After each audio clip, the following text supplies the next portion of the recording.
5장 17절에서 25절입니다. 사무엘하 5장 17에서 25절 화면을 보시면서 함께 교독하겠습니다. 다윗이 기름 부음을 받아 이스라엘의 왕이 되었다는 소식을 블레셋 사람이 듣고 온 블레셋 사람이 다윗을 잡으려고 올라왔다. 다윗이 이 말을 듣고서 요새로 내려갔다.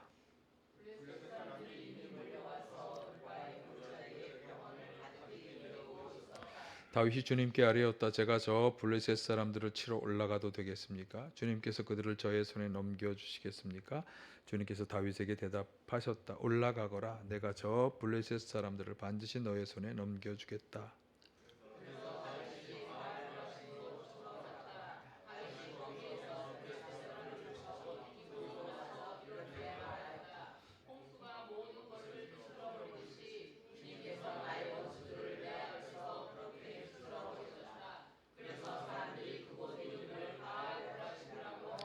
블레셋 사람들이 그들의 온갖 우상을 그곳에 버리고 도망하였으므로 다윗이 부하들과 함께 그 신상들을 치웠다.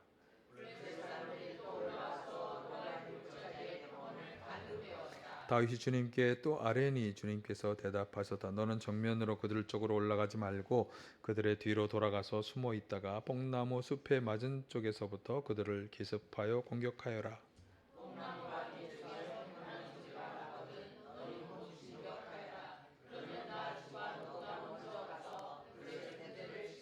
함께합니다. 다윗은 주님께서 명하신 대로 게바에서 게셀에 이르기까지 쫓아가면서 블레셋 군대를 무찔렀다. 아멘. 할렐루야.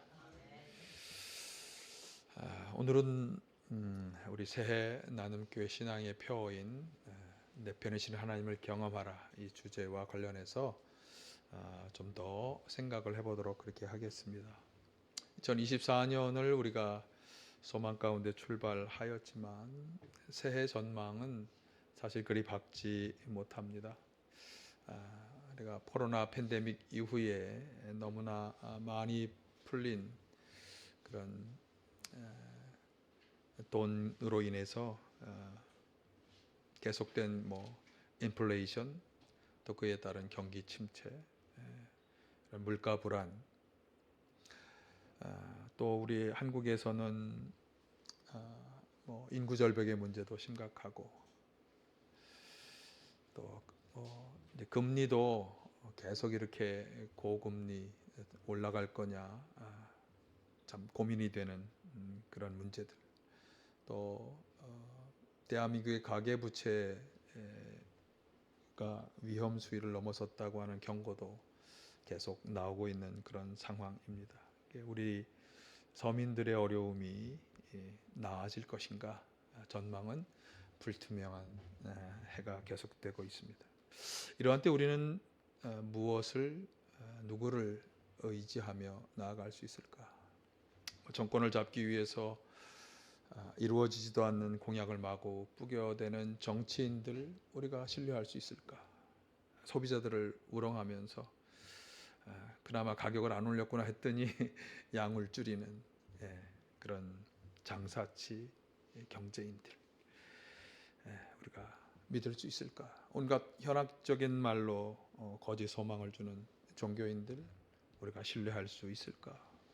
살아남기 위해 저마다 애쓰는 우리 이웃들, 친구들 과연 우리가 그들을 의지할 수 있을까? 그럼 결론은 목사님 다 그렇게 말하면 의지하고 신뢰할 수 있는 분은 딱 한 분만 남죠. 그래서 오늘은 하나님을 신뢰하면서 하나님과 참 하나님의 역사 속에 살았던 이 다윗 왕의 이야기를 통해서 우리가 어떻게 하나님을 경험하며 살아갈 수 있을지 그것을 함께 나누어 보도록 하겠습니다. 사실 다윗은 소년 시절에 그러니까 성인이 되기 이전에 이제 형들을 제치고 사무엘로부터 기름 부음을 받았죠. 그 상황은 좀 말씀을 드리면 사실 최초의 이스라엘의 왕으로 세움을 받았던 사울이 하나님으로부터 버림을 받게 되는 그래서 하나님이 그를 왕으로 세우신 것을 후회하고 이제 새롭게 왕으로 세운 사람이 다윗이었어요. 그러나 그 일이 금방 그렇게 되어지진 않았습니다. 사울이 40년이 넘도록 왕위를 유지했고요. 사울이 죽은 뒤에야 비로소 다윗은 왕위에 올랐습니다. 그런데 그 과정이 굉장히 아주 어려운 과정이었죠. 왜냐하면 사울이 다윗에 대한 질투의 마음, 시기의 마음이 생겨나면서 그를 계속해서 죽이려 하였기 때문에 다윗은 사울 왕의 위험을 피해서 계속 도망을 다녀야 했습니다. 자, 그러다가 그런 역경의 과정을 다 통과하고 이제 사울 왕과 그 아들 요나단이 전쟁에서 죽었다라고 하는 소식이 들려온 이후에 이제 오늘 사무엘하 5장에 보면 다윗이 전 이스라엘의 왕위에 오르게 됩니다. 자, 오늘 17, 18절이 다시 이때의 상황을 잘 기록해 주고 있는데 한번 보실까요? 다윗이 기름 부음을 받아 이스라엘의 왕이 되었다는 소식을 블레셋 사람들이 듣고 온 블레셋 사람이 다윗을 잡으려고 올라왔다. 다윗이 이 말을 듣고서 요새로 내려갔다. 블레셋 사람들이 이미 몰려와서 르바임 골짜기의 평원을 가득 메우고 있었다. 그러니까 다윗이 왕위에 올랐다라고 하는 소식을 이제 이스라엘에 계속해서 대적이 되어 왔던 블레셋 사람들이 그 소식을 듣고 쳐들어온 것입니다.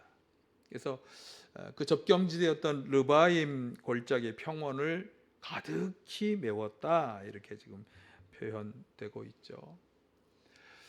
여러분 한번 이렇게 성 위에, 옛날 성읍에 보면 위에 이렇게 전망을 볼 수 있는 그 군인들이 앞에 이렇게 성 위쪽에서 쭉 돌아다니면서 경계를 서는데 갑자기 저쪽에서 시커먼 막 평원을 가득 메우는 군대, 적군이 온다고 한번 상상을 해보시죠. 굉장히 공포스러운 장면이었을 것입니다. 여기 보면 온 블레셋 사람들이 다 쳐들어왔다 그러잖아요. 사실 이 블레셋의 전투에서 나중에 블레셋과 여러 차례 전투가 벌어지는데 나중에 사울 왕이 죽을 정도였으니까 블레셋은 굉장히 강대한 국가였습니다. 그러니까 이 르바임 골짜기 평원을 그들이 가득 메우고 있었다라고 하는 이 표현은 우리가 지난번 당회 때 제가 시편 118편의 주제절을 이렇게 설명하면서 우리가 보았던 그 상황을 떠오르게 하는데 시편 118편 10절 12절에서 시편 기자가 이렇게 고백하며 노래했죠. 문나라가 나를 애워쌌지만 나는 주님의 이름을 힘입어 그들을 물리쳤다. 그들이 나를 겹겹이 애워쌌으나 나는 주님의 이름을 힘입어 그들을 물리쳤다. 그들이 나를 벌떼처럼 애워싸고 가시덤불에 붙은 불처럼 나를 삼키려고 했지만 나는 주님의 이름을 힘입어 그들을 물리쳤다. 이게 시편 기자의 고백이었는데, 자, 여기서 나는 주님의 일을 힘입어서 그들을 물리쳤다는 말을 다 이제 괄호로 쳐보면, 그러면 어떤 말만 남는가 하면 문나라가 겹겹이 애워쌌다, 벌떼처럼 애워쌌다, 가시덤불에 붙은 불처럼 삼키려 하였다. 그러니까 지금 르바임 평원에 가득 찬 블레셋 군대의 모습이 이 겹겹이 애워싸는, 여러분 벌떼를 건드려서 벌들이 막 쫓아오는 그런 위험한 지경에 처해 보신 적이 있나요? 또 가시덤불에 불이 하나 붙어서 확 불타오르는 아주 위협적인, 그러니까 절체절명의 위기 상황이었다. 지금 시편 기자는 그 표현을 하고 있는 것이고요. 사실 이 표현은 이스라엘 백성들이 애굽을 탈출할 때 앞에는 홍해가 놓여 있고 뒤에는 추격해오는 정병들로 무장된 군마차가 막 쫓아오면 추격해오는 그 장면을 떠오르게 합니다. 또 히스기야 왕 때 아수르가 이제 제국으로 막 성장하면서 그 이웃 나라를 막 침공할 때 아수르의 수많은 대군이 예루살렘 성읍을 막 둘러쌌던 그 모습과 참 유사한 상황입니다. 그래서 르바임 골짜기 평원을 가득 메운 블레셋 군대의 모습은 아마도 이것을 지켜보는 이스라엘 백성들의 마음에 두려움을 안겨주었을 것입니다. 과연 저 많은 수의 군대를 우리가 물리칠 수 있을까? 이런 상황 가운데서도 하나님께서 우리를 지켜주실 수 있을까? 염려하고 걱정하고 의심하면서 결국에는 불평과 불만을 토로하게 되었을 것입니다.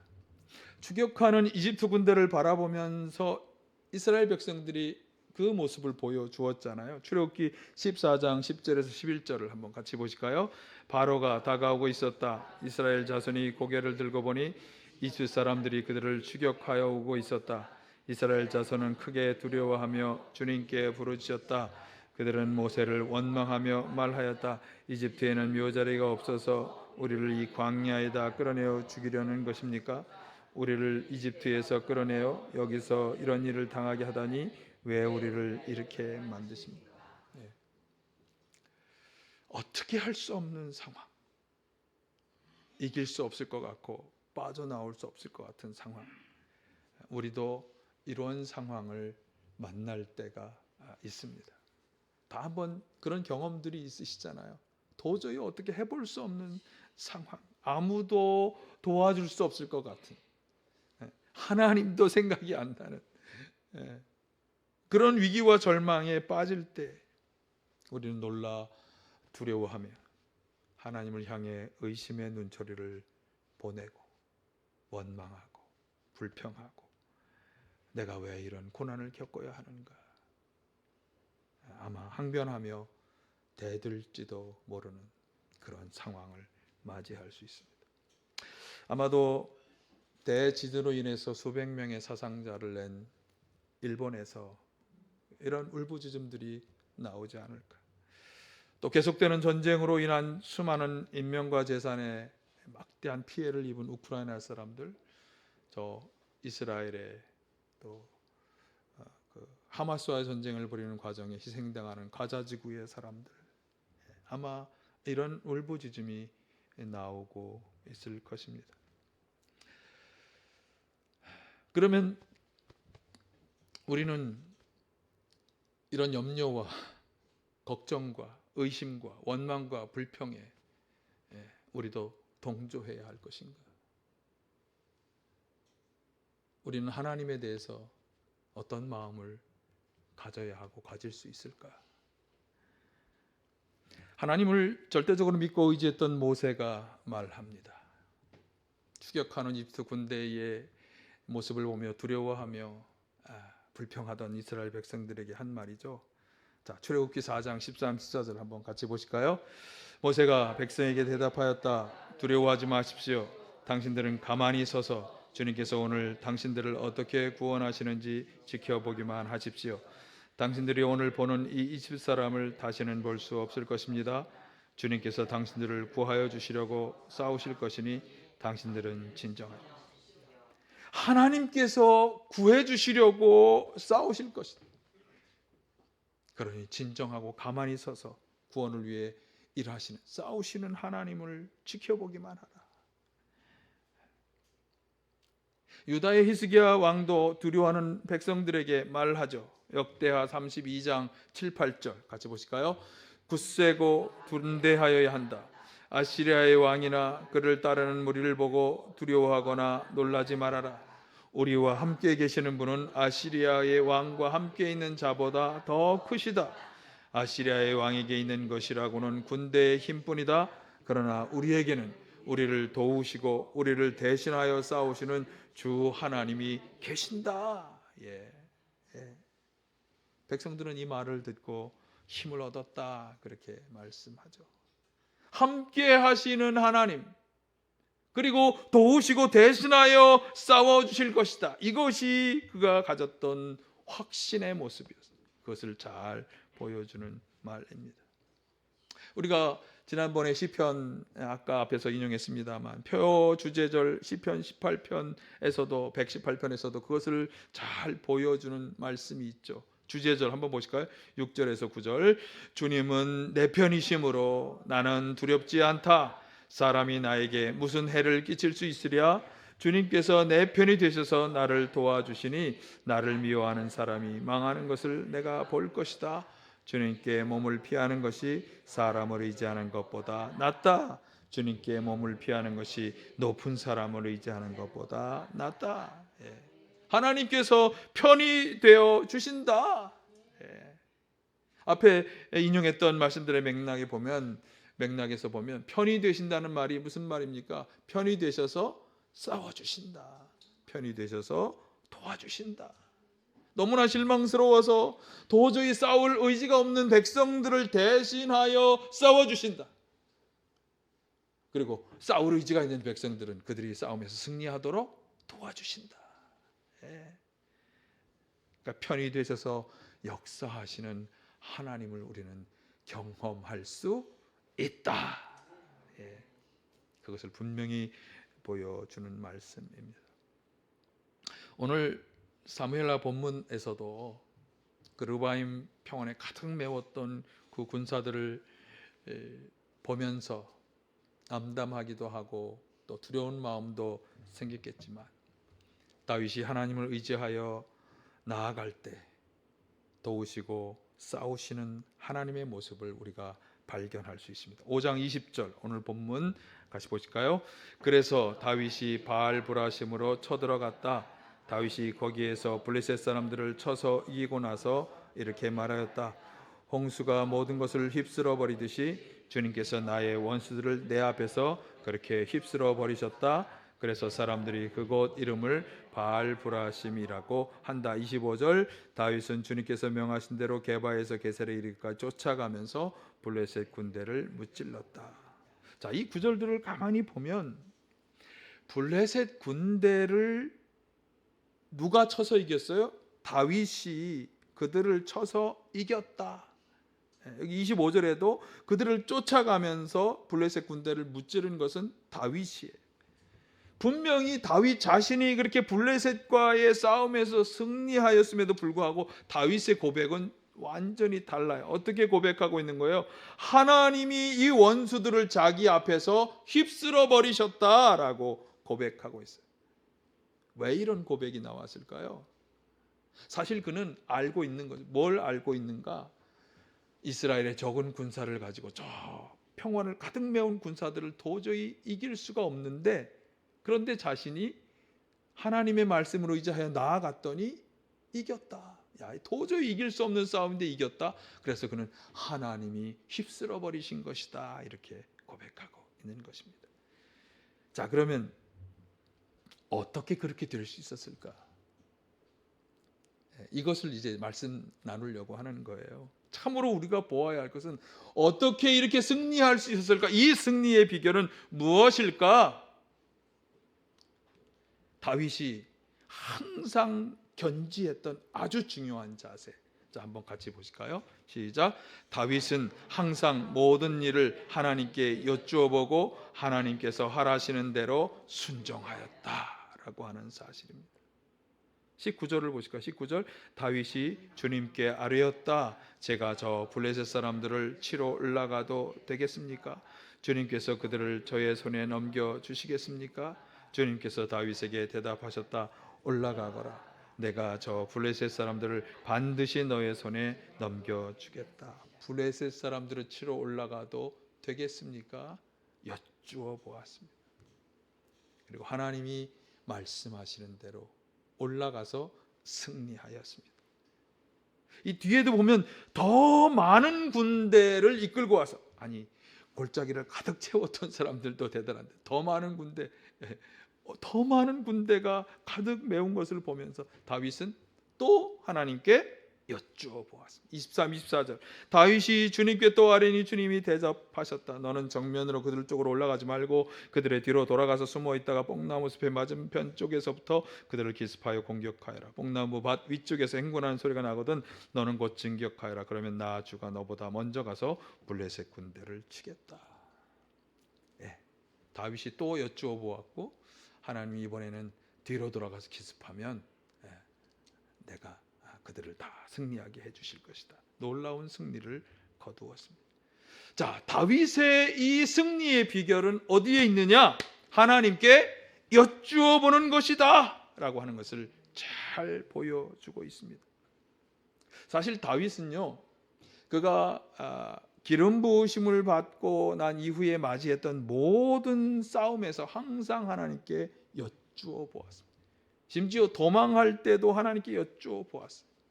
사울왕의 추적을 피해서 도망하던 다윗은 블레셋 사람들이 그일라라고 하는 유다 지역의 주민들을 치고 타작한 곡식을 마구 약탈해 간다는 소식을 들었을 때 하나님께 여쭈어 보았어요. 사무엘상 23장 2절에 보면 그래서 다윗은 주님께 여쭈었다. 내가 출전하여 이 블레셋 사람을 쳐도 되겠습니까?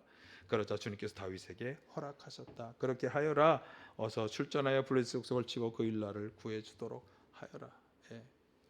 도저히 도망 중이었지만 같은 동족들이 고통당하는 것을 보면서 참지 못하고 주님께 여쭈어보았어요. 제가 올라가서 도와주고 싶은 간절한 마음을 담아서 여쭈어 본 것이죠. 그런데 부하들이 사실은 제가 읽지 않았습니다만 이 출전을 말렸어요. 블레셋 군대와 싸우는 것에 대해서 부하들이 우리가 오히려 위험하게 될지 모릅니다. 그때 어떻게 했습니까? 4절에 보면 다윗이 주님께 다시 여쭈어 보았다. 그런데 주님께서는 똑같이 대답하셨다.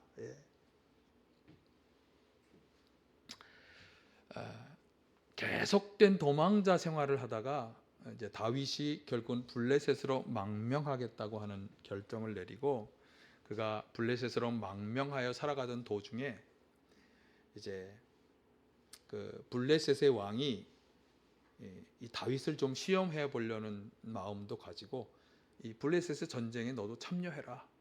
그러면서 유다를 치는 전쟁에 이 다윗을 참여시키려고 했어요. 그래서 그 전쟁에 참여하기 위해서 그들이 머물던 시글락 성읍에서 부하들을 다 이끌고 이제 전쟁에 참여하러 올라갔죠. 그런데 그 전쟁에 참여하지는 못했어요.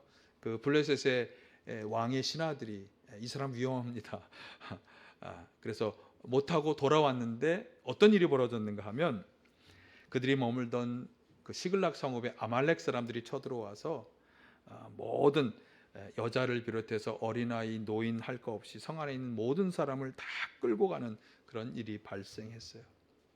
사실 이 일은 다윗에게 굉장히 곤란한 상황이 되었어요. 왜냐하면 부하 군인들이 다 자신의 자녀들, 아내들을 다 잃어버린 그런 너무나 가슴 아픈 상황을 맞이했기 때문에 이 상황을 만든 다윗을 돌로 서서 죽이자 이런 말을 하는 부하들도 있었기 때문에 굉장히 위험한 상황이었어요. 그런데 거기 성경에 보면 그래도 다윗은 하나님을 더욱 굳게 의지하였다. 자, 그러면서 다윗은 어떻게 했을까요? 하나님께 여쭈어 보았어요. 자, 30장 8절을 보실까요? 시작. 다윗이 주님께 문의하였다. 제가 이 강도들을 추격하면 따라잡을 수 있겠습니까?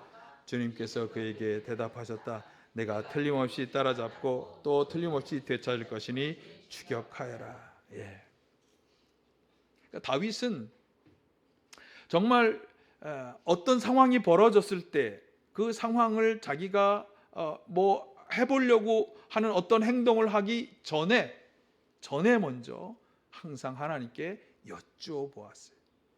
이 아말렉과의 전투에서 그가 이기고 다시 뭐 자녀들 살아 있는 사람들을 다 다시 데리고 와서 이제 며칠 동안 쉬었을 때 그 전투에서 사실은 사울과 요나단이 사망했다고 하는 소식이 들려왔어요.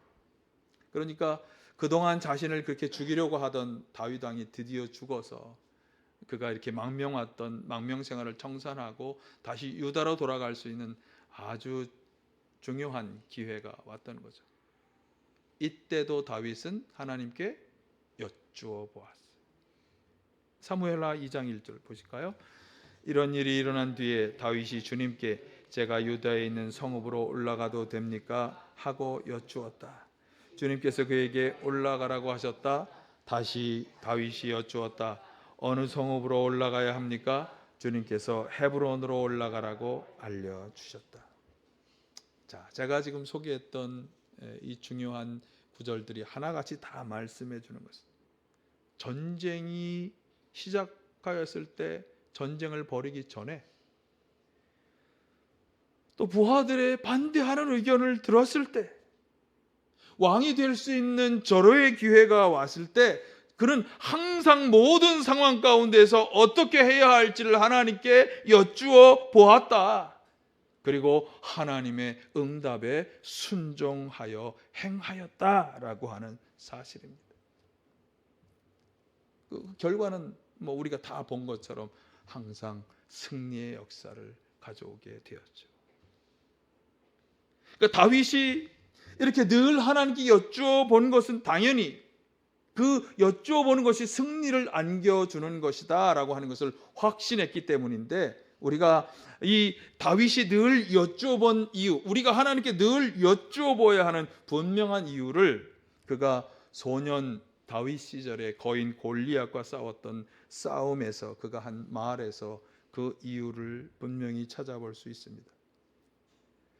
이 지금 소개하려고 하는 이 말을 할 때 다윗은 소년이었어요. 소년, 목동 소년. 그리고 그가 싸웠던 골리앗은 3m가 넘는, 거의 2배 이상의 신장과 차이가 나는 그런 사람과의 싸움을 앞두고 소년 다윗이 이렇게 이야기했어요. 사무엘상 17장 45에서 47절 같이 보실까요? 너는 칼을 차고 창을 메고 투창을 들고 나에게로 나아왔으나 나는 내가 모욕하는 이스라엘 군대의 하나님 곧 만군의 주님의 이름을 의지하고 너에게로 나왔다. 주님께서 너를 나의 손에 넘겨주실 터이니 내가 오늘 너를 쳐서 내 머리를 베고 블레셋 사람의 죽음을 모조리 공중에 세워 땅의 들짐승에게 밥으로 주어서 온 세상이 이스라엘의 하나님을 알게 하겠다. 또 주님께서는 칼이나 창 따위를 쓰셔서 구원하시는 것이 아니라는 것을 여기 모인 이 온 무리가 알게 하겠다. 전쟁에서 이기고 지는 것은 주님께 달린 것이다. 주님께서 너희를 모조리 우리 손에 넘겨주실 것이다. 아멘. 네. 그러니까 다윗은 어떤 상황이 벌어졌을 때 이 상황을 해결할 수 있는 것은, 이 전쟁의 승패는 누구에게? 전적으로 하나님께 달려있다. 하나님께서 하시는 것이다. 나의 이 상황을 해결해 주시는 분도, 내가 처한 이 모든 상황 가운데 가장 중요한 지혜를 주시는 분도 하나님이시다. 하나님과 함께 할 때만 승리할 수 있다. 이 분명한 확신을 가지고 있었던 거예요. 언제부터? 소년 시절부터. 그리고 사울 왕을 피하여 달아나는 모든 순간에서. 그래서 하나님께 여쭈어 보는 거예요. 하나님께 여쭈어 봄으로 함께 하시고 싸워주시는 하나님을 경험하고 있는 것입니다. 여러분, 여쭈어 보는 것은요, 이 inquire라고 하는 단어로 영어 성경들이 번역을 했는데, 이거와 유사한 단어는 ask, 물어본다라고. ask와 inquire는 좀 사용하는 용례가 달라요. 그냥 일반적으로 사람들한테 물어보는 것이 아니라 상대방을 존중하면서 물어보는 것이 이 오늘 본문에서 사용한 여쭈어 보는 거예요. 그러니까 하나님을 절대적으로 존중하는 거예요. 그러니까 하실 것인지 안 하실 것인지, 혹은 뭐 어떻게 하실 것인지, 이런 간을 보는 말이 여쭈어 보는 것이 아니라, 여쭈어 보는 것은 이런 것입니다. 한번 보실까요? 여쭈어 보는 것은 자신이 절대적으로 하나님을 의지하고 있으며 말씀대로 순종하겠다는 믿음과 소망의 표현이다. 내가 하나님을 절대적으로 의지하고 있어서 지금 내가 당신 앞에 여쭙는 이것에 당신이 응답하시는 대로 내가 순종하겠습니다. 믿음, 하나님의 역사에 대한 소망, 이것을 다 가지고 있는 게 여쭈어 보는 거예요. 이런 다윗의 자세와 완전히 비교되는 사람이 이스라엘의 최초 왕으로 세움을 받았지만 하나님께 버림받은 사울 왕이죠. 그런 제사장만이 해야 하고 왕은 해서는 안 되는 제사를 드리기도 했어요. 그게 하나님한테 버림을 받았던 첫 번째 이유가 되는 사건. 두 번째는 아말렉과의 모든 전투에서 모든 전리품을 다 완전히 멸망시켜야 한다고 하는 하나님의 명령을 어기고 자기의 생각대로, 자기 좋을 대로 행하였어요. 거기 보면 양떼와 소떼 가운데 가장 좋은 것들, 가장 기름진 짐승들, 어린 양 좋은 것들은 모두 아깝게 여겨서 진멸하지 않았어요. 오히려 쓸모없고 값없는 것들만 다 골라서 진멸했다고 그렇게 기록하고 있어요. 거기에 대해서 하나님 뭐라고 말씀하셨어요? 선지자를 통해서 사무엘상 15장 22, 23절 같이 보실까요? 사무엘이 나무랐다. 주님께서 어느 것을 더 좋아하시겠습니까? 주님의 말씀에 순종하는 것이겠습니까? 아니면 번제나 화목제를 드리는 것이겠습니까? 잘 들으십시오. 순종이 제사보다 낫고 말씀을 따르는 것이 순양의 기름보다 낫습니다. 거역하는 것은 점을 치는 죄와 같고 고집을 부리는 것은 우상을 섬기는 죄와 같습니다. 임금님이 주님의 말씀을 버리셨기 때문에 주님께서도 임금님을 버려 왕이 되지 못하게 하셨습니다. 그의 불순종, 그의 거역, 그의 고집 부리고 자기 생각대로 하는 이 모든 것에 대해서 지금 선지자를 통해서 하나님은 아주 신랄하게 그것은 우상을 섬기는 죄와 같다라고 그렇게 판정하셨어요. 이와는 정반대로 다윗은 늘 행동하기에 앞서서 하나님께 여쭈어 보았죠. 하나님을 존중하고 하나님만을 의지하며 전적으로 순종하며 나아가겠다는 그런 자세였던 것입니다. 결국 이스라엘의 가장 위대한 왕이 되었습니다. 가장 넓은 영토로 나라를 확장할 수 있었습니다. 비결은 늘 하나님께 여쭈어 보는 것. 전쟁이 일어났을 때, 의견이 갈라졌을 때, 좋은 기회를 만났을 때 항상 그는 하나님께 먼저 여쭈어 보고 순종했기 때문에 위기를 돌파했고 부하들의 신뢰를 얻었고 하나님의 지혜를 빌릴 수 있었습니다. 여쭈어 보는 것 잊지 마시길 바랍니다. 내 생각대로 하는 것이 아니라 하나님께 여쭈어 보는 것. 자, 한번 이렇게 정리해 보실까요? 여쭙는 것은 시작. 여쭙는 것은 하나님의 뜻을 구하는 것이며 그 뜻에 믿음으로 순종하겠다는 표현이다. 아멘. 오늘날 우리는 어떻게 하나님께 여쭈어 볼 수 있을까요? 어떻게? 기도함으로. 여러분 이 어렵고 힘든 시기에 하나님께 여쭈어보는 기도를 다 드리시기를 바라고 살아서 역사하시는 하나님을 경험하시기를 바랍니다. 하나님 경험의 지름길은 뭐다? 여쭈어보는 기도다. 물론 응답하신 하나님께 순종해야 합니다. 순종해야 합니다. 그러니까 기도할 때 꼭 염두에 두시는 건 기도하면서 응답을 내가 하나님이 뭐라고 말씀하시는지를 들어야 내가 원하는 기도만 따다다다닥 해놓고 딱 가면 하나님이 이제 뭐라고 말씀하시려고 그러는데 저는 이제 끝나고 집에 갑니다. 그러면 도대체 하나님이 어떻게 응답하셨는지 알 수가 없어. 나는 기도했는데 나는 구했는데 하나님이 뭐라고 말씀하시는지를 들어서 순종하며 나아가야 이 기도의 역사가 하나님이 원하시는 놀라운 승리의 역사로 바꾸어지는 것입니다. 기억하시기를 바랍니다. 늘 여쭈어보는 기도를 드리시길 바랍니다. 예수님께서 약속하셨죠. 기도에 대해서 뭐라고 말씀하셨죠? 너희가 무엇이든지 내 이름으로 구하면 내가 다 이루어 주겠다. 예수님의 약속이 삶에 이루어지는 것을 경험하시면서 사실 이것은 하나님의 역사이죠. 살아계신 하나님의 역사를 경험하는 2024년도 다 되시길 간절히 축원합니다.